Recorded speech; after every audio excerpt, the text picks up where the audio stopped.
سالها برای این زندگی جنگیدم، اما وقتی یک روز زودتر از سر کار به خونه برگشتم، شوهرم رو با یک زن غریبه در خونه دیدم. شوهرم فقط یک سوپرمارکت دار نبود، اون با زنهای مشتریهاش رابطه داشت و من اینو دیر فهمیدم.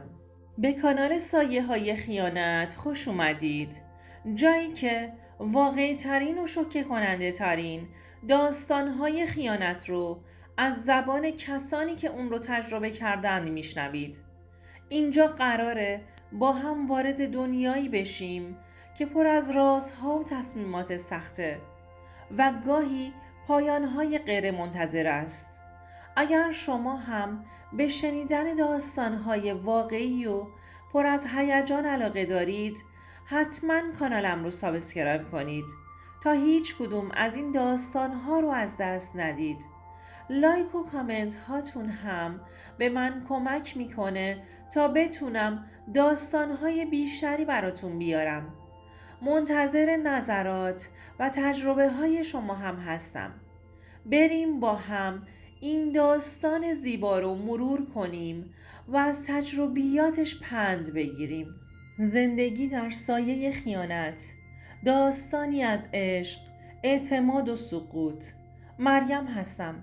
در یک خانواده شاد و متوسط در یکی از محله های قدیمی بزرگ شدم. در خانواده‌ای که هیچ وقت چیزی کم نداشتم، نه از لحاظ مادی نه از لحاظ عاطفی. زندگیم در یک خونه ساده و پر از محبت می‌گذشت. پدرم کارمند بانک بود، مردی مهربون و اهل کتاب، و مادرم خانه‌دار، زنی صبور که همیشه برای من و پدرم غذای گرم همراه با لبخند آماده می‌کرد.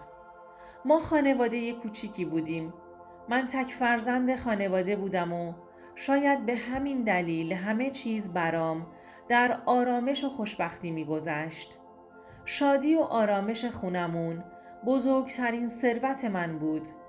از همون بچگی آرزو داشتم وقتی بزرگ شدم زندگی شبیه پدر و مادرم داشته باشم، پر از عشق و اعتماد، بی دغدغه، پر از احترام. اما هرگز فکر نمی کردم که یک روز زندگیم به سمتی بره که کلمه‌ای مثل خیانت در اون جای بگیره. در 25 سالگی، روزی که فکرش رو نمی کردم، سعید وارد زندگیم شد و باهاش آشنا شدم.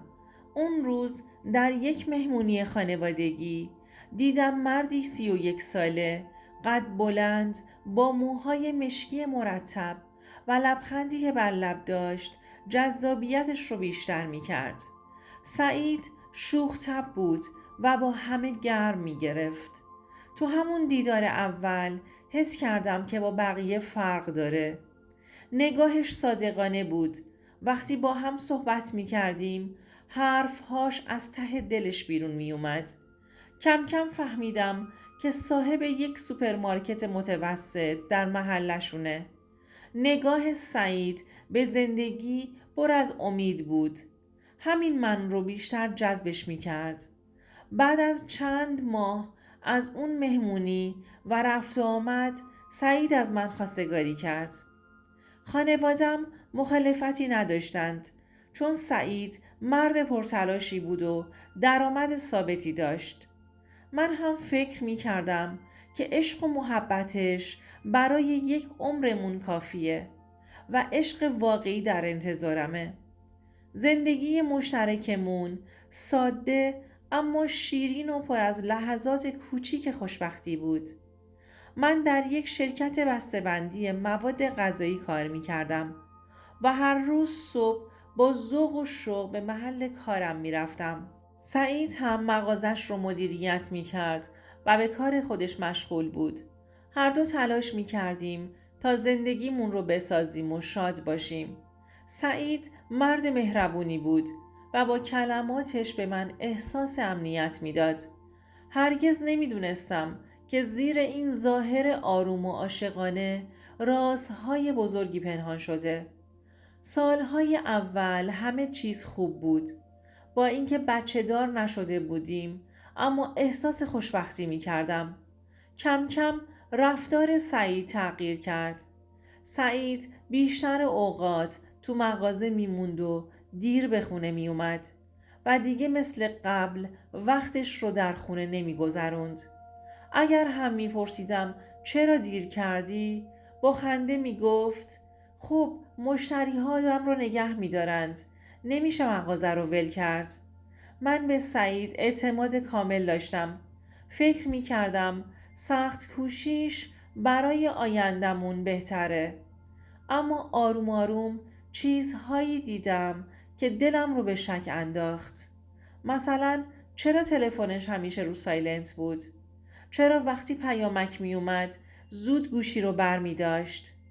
یک بار که لباسهاش رو می شستم روی پیراهنش عطر زنانه حس کردم. وقتی پرسیدم خندید و گفت یکی از مشتریها داشت خرید می کرد. شاید مال اون باشه. هیچ وقت اون روز رو فراموش نمی کنم.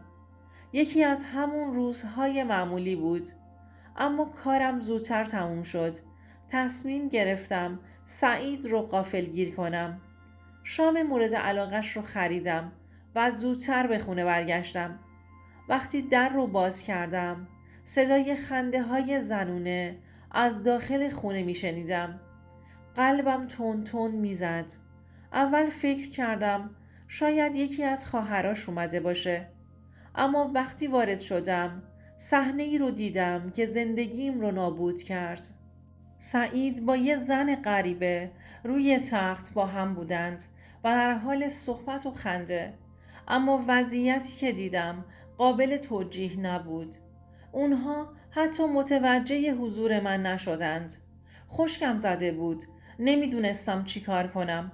بالاخره به خودم مسلط شدم و فقط گفتم اینجا چه خبره؟ زن با عجله لباسهاش رو جمع کرد و فرار کرد. سعید با یک چهره رنگ پریده شروع به توضیح دادن کرد. سعی کرد همه چیز رو توجیه کنه. می گفت که اشتباه شده. می گفت که این زن فقط یکی از مشتریاشه و ماجرا اینقدرها هم که من فکر می کنم جدی نیست. اما دیگه حرفهاش برام معنایی نداشت و هیچ چیزی نمیتونست منو آروم کنه. بعد از اون روز دیگه نتونستم به سعید اعتماد کنم و با تحقیق کردن و پرسجو فهمیدم که سعید در تمام این سالها پشت سرم چه کارا که نمی کرده. اون با چندین زن دیگه هم به بهانه مشتری بودن رابطه داشته. زنانی که مشتری های مغازش بودند و سعید از اعتمادشون سوء استفاده می کرد. حتی بعضی از اونها به خونمون اومده بودند. خیلی دلم شکست. برام یک کابوس بود. مردی که فکر می کردم همه زندگیمه، مردی که قسم می خورد عاشق منه، بتونه چنین کاری بکنه. سعید برام تبدیل به غریبه‌ای شد که نمیتونستم تحملش کنم. احساس می کردم همه چیزم را از دست دادم. هر بار که نگاش می کردم حس می کردم به تمام زندگیم خیانت شده. چند ماه طول کشید تا تصمیم نهاییم رو بگیرم. بارها با خودم فکر کردم و کلنجار رفتم که شاید بتونم اونو ببخشم. اما هر بار که گذشته رو مرور می کردم می فهمیدم که دیگه نمیتونم با سعید زیر یه سقف زندگی کنم. بالاخره طلاقم رو گرفتم. سخت ترین تصمیم زندگیم بود. اما تنها راهی بود که برام باقی مونده بود. روزی که از دفتر خونه بیرون اومدم احساس سبکی می کردم. اما همزمان زخمهایی در قلبم داشتم که نمیدونستم کی التیام پیدا میکنه. الان 2 سال از اون روزها میگذره. زندگیم به روال عادی برگشته. اما زخمهایی که از سعید خوردم هنوزم گاهی آزارم میده و هنوزم گاهی شب خواب رو از چشمام میگیره. اما با این حال یاد گرفتم که قوی باشم و به خودم تکیه کنم و خودم رو دوست داشته باشم و برای خودم زندگی کنم. این داستان زندگی من بود. زندگی که با عشق شروع شد و با خیانت تموم شد. هرگز ارزش خودتون رو فدای کسی نکنید که لیاقتش رو نداره. عشق باید با احترام و اعتماد همراه باشه و اگر روزی کسی این دو رو از شما بگیره، شک نکنید که وقتش رسیده از اون رابطه بیرون بیایید. زندگی کوتاه‌تر از اونیه که بخواهیم در سایه های خیانت بگذرونیم. به خودتون ایمان داشته باشید و بدونید که بعد از هر شکست طلوعی در انتظارتونه.